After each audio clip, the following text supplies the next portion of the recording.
하나님 말씀 마태복음 14장 22절에서 36절까지의 말씀입니다. 마태복음 14장 22절에서 36절입니다. 우리 한 목소리로 같이 읽겠습니다. 시작.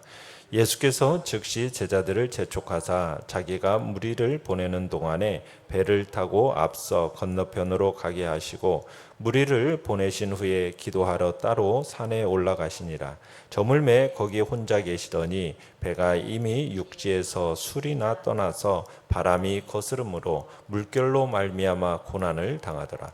밤 사경에 예수께서 바다 위로 걸어서 제자들에게 오시니 제자들이 그가 바다 위로 걸어오심을 보고 놀라 유령이라 하며 무서워하여 소리 지르거늘 예수께서 즉시 이르시되 안심하라 나니 두려워하지 말라. 베드로가 대답하여 이르되 주여 만일 주님이시거든 나를 명하사 물 위로 오라 하소서 하니 오라 하시니 베드로가 배에서 내려 물 위로 걸어서 예수께로 가되 바람을 보고 무서워 빠져가는지라 소리질러 이르되 주여 나를 구원하소서 하니 예수께서 즉시 손을 내밀어 그를 붙잡으시며 이르시되 믿음이 작은 자여 왜 의심하였느냐 하시고 배에 함께 오름에 바람이 그치는지라.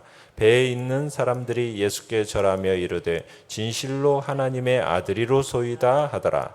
그들이 건너가 게네사렛 땅에 이르니 그곳 사람들이 예수이신 줄을 알고 그 근방에 두루 통지하여 모든 병든 자를 예수께 데리고 와서 다만 예수의 옷자락에라도 손을 대게 하시기를 간구하니 손을 대는 자는 다 나음을 얻으니라. 아멘. 오늘 말씀의 제목은 의심은 믿음의 적이라는 제목으로 말씀을 나눕니다. 어제 말씀에서 오병이어로 무리를 배불리신 다음에 예수님께서는 오늘 제자들을 재촉해서 먼저 건너편으로 가게 하시고 예수님은 무리를 흩어 보내신 다음에 혼자 기도하러 산으로 올라가시는 장면입니다. 내용관찰 문제 1번을 보시면 벳세다에서 갈릴리 바다를 가로질러 게네사렛을 향해 항해하던 제자들은 어떤 어려움을 겪습니까? 24절에 보시면은 배를 타고 떠난 제자들이 육지로부터 상당히 멀어진 다음에 역풍을 만나서 파도와 괴롭게 싸우죠. 바람이 가고자 하는 방향과 반대로 부니까 광풍과 파도를 헤치고 목적지로 갈 수가 없게 됩니다. 내용 관찰 문제 2번을 보시면 이때 예수님은 어떻게 하셨으며 제자들은 어떻게 안정시키셨습니까? 자, 밤새 바람과 파도와 싸우는 가운데 밤이 이제 거의 끝나갈 무렵입니다.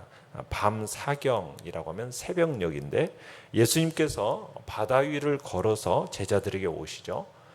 바다 위로 걸어오시는 예수님을 보고서 제자들은 놀라고 당황합니다. 그러면서 유령이라고 소리치며 두려워합니다. 그러자 예수님께서는 즉시 저들에게 안심하라 나니 두려워하지 말라 하시죠.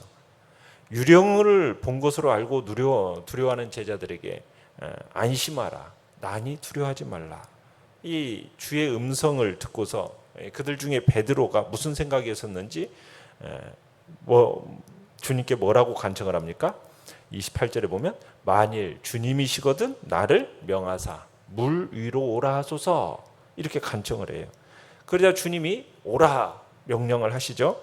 그러자 베드로가 물 위를 걸어서 예수님께로 갑니다. 그런데 가는 도중에 강한 바람의 기세를 보고서는 두려워하니까 곧바로 물에 빠지기 시작합니다. 그러자 베드로가 주님께 주여 나를 구원하소서 하고 소리쳐 외칩니다.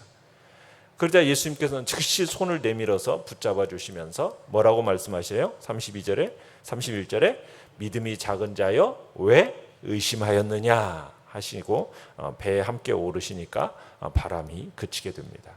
그때 배에 있는 사람들이 예수님께 절하면서 뭐라고 아뢰입니까? 진실로 하나님의 아들이로소이다 하고 아뢰죠. 자, 그리고 나서 역풍과 노도에 밀려서 본래 가려고 했던 땅은 벳세다 지역이었는데 그걸로 가지 못하고 배가 반대 방향인 게네사렛에 도착하게 됩니다. 자, 이곳에서도 사람들이 예수님을 알아보고서 주위 모든 마을에 사람을 보내어서 알리니까 사람들이 모든 병자들을 데리고 와서 다만 예수님의 그 옷자락에라도 손을 대기를 간구하는 거죠. 그렇게 예수님의 옷자락에 손을 댄 사람들은 다 어떻게 되었습니까? 모두 다가 나음을 얻었습니다. 그러니까 하나님의 아들이신 그에게 접촉한 자는 모두가 나음을 얻게 된 거죠. 그러니까 하나님의 아들의 권세를 믿고 의지하고 긍휼을 구하는 믿음이 이런 놀라운 능력과 은혜를 나타냄을 우리에게 보여주고 있는 겁니다. 자, 오늘 본문의 이 바다의 역풍, 또 거친 물결, 바다 위를 걸어서 제자들에게 오신 예수님, 또 베드로를 불러서 물 위로 걷게 하신 일, 이 모든 것들은 무엇을 위한 도구였을까요?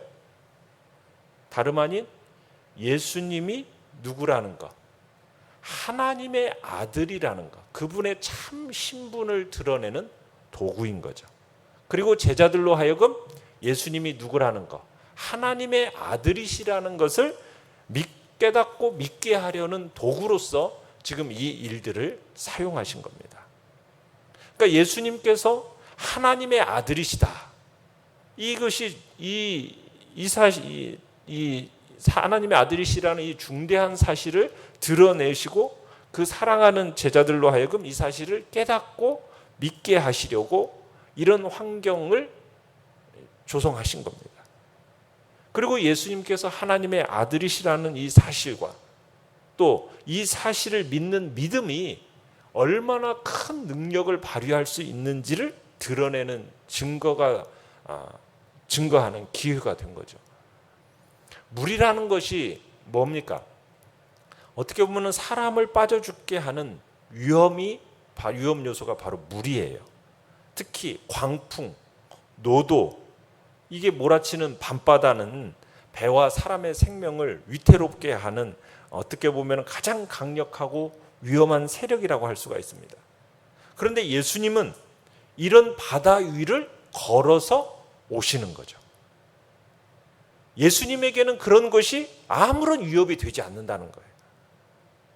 오히려 이런 위협의 세력을 초월해서 계시고 능히 그것조차 굴복시키시는 분이다. 이걸 지금 보여주고 계시는 겁니다. 그것뿐만이 아닙니다.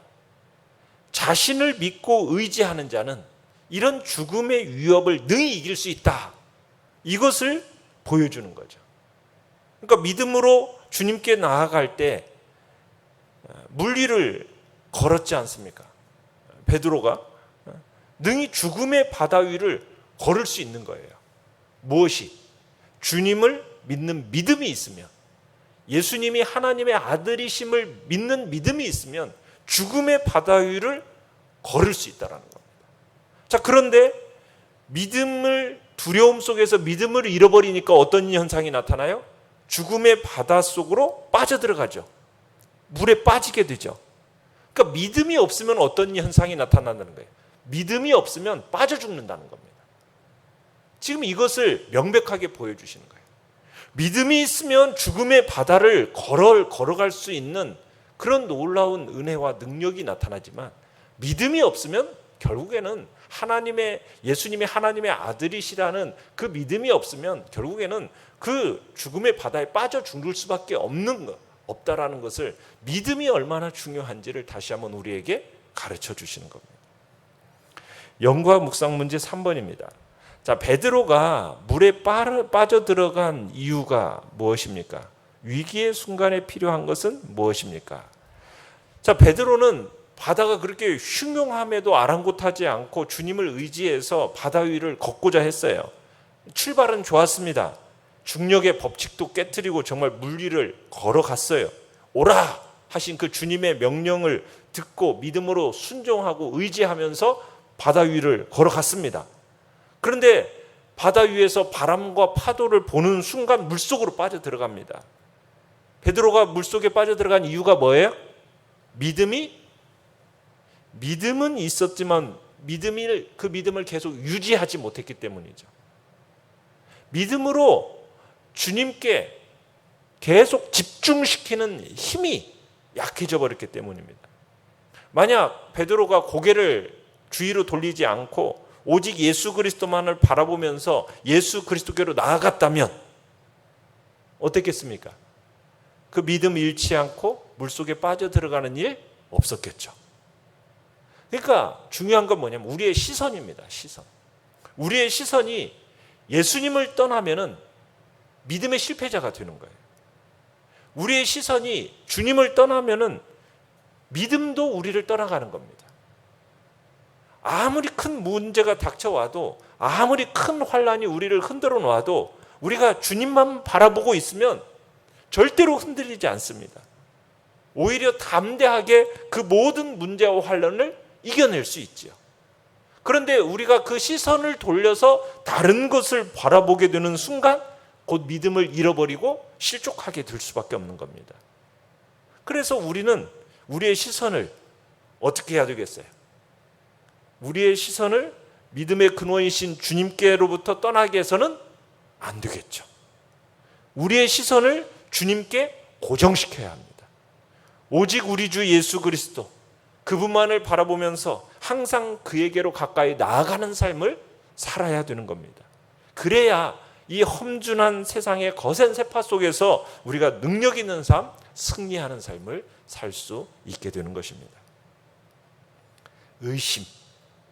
이 의심이라는 것이 성도로 하여금 아무런 역사도 이루지 못하게 하는 무기력한 삶으로 빠져들게 만든다라는 것을 우리로 하여금 보게 만드는 거예요.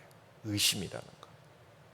우리 성도들이 왜 큰 역사를 이루지 못하고 왜 항상 무기력한 삶을 살 수밖에 없게 되겠습니까?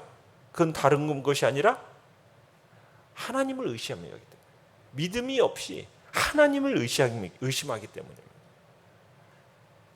의심이 우리에게 딱 들어오면은 믿음이 약해질 수밖에 없어요. 두려움과 의심을 물리칠 수 있는 해독제는 뭐예요? 시선입니다.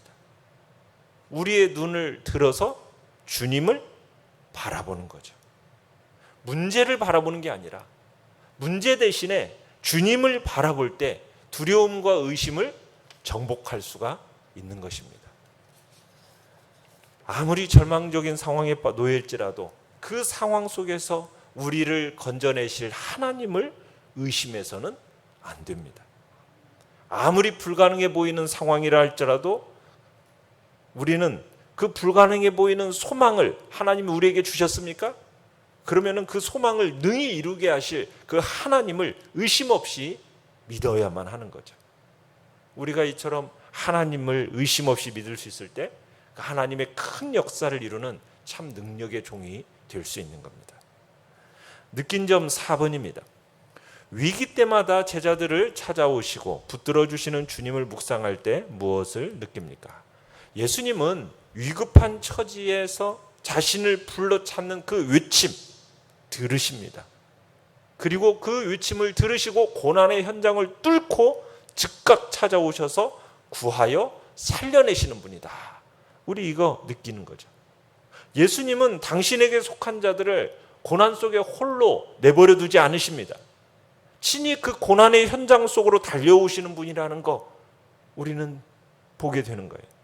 그곳이 어느 곳이든지 예수님은 마다하지 않으시고 그 고난의 현장으로 당신의 사람들을 구원하시기 위하여 달려오시는 분이십니다. 따라서 그리스도의 사람 된 우리들은 언제 어디서 어떠한 고난을 만날지라도 두려워하거나 낙심할 필요가 없습니다. 아무리 극심한 고난을 만날지라도 우리가 주님을 부르면은, 주님 도와달라고 불을 지르면 주님은 그곳까지 찾아오셔서 우리를 그 속에서 건져내실 분입니다. 어떤 고난을 우리가 만나게 될지라도 그러기에 절대로 두려워하거나 낙심하지 마십시오. 오히려 그 고난의 현장에 가운데 찾아오셔서 우리와 함께 하시는 그 주님을 바라보면서 담대하게 그 고난과 맞서 싸우는 우리가 되시기를 바랍니다. 결단과 적용 5번입니다. 나는 주님이 오라고 하신 길을 가면서 풍랑을 보고 두려워하며 믿음을 잃진 않습니까? 내가 넘어진 순간, 실패한 순간에도 주님을 부르면 그분이 나를 건져 주시리라 확신합니까? 네, 주님 앞에 그런 확신 가운데 주님만을 바라보고 믿음으로 나아가시기 바랍니다. 오늘의 기도 같이 읽겠습니다. 시작. 주님께 시선을 고정하고 의심을 허용하지 않으며 오늘도 믿음의 싸움에서 승리하게 하소서. 아멘. 말씀을 생각하면서 기도하시고요. 연약한 우리의 지체들을 위해서 기도해 주시며 또 주께서 긍휼과 자비를 베푸사 이 나라와 이 민족의 이 코로나 사태를 또 잠잠케 해주시도록 우리의 삶을 일상을 회복시켜 주시도록 주여 우리 세 번 부르짖며 나아가겠습니다. 주여 주여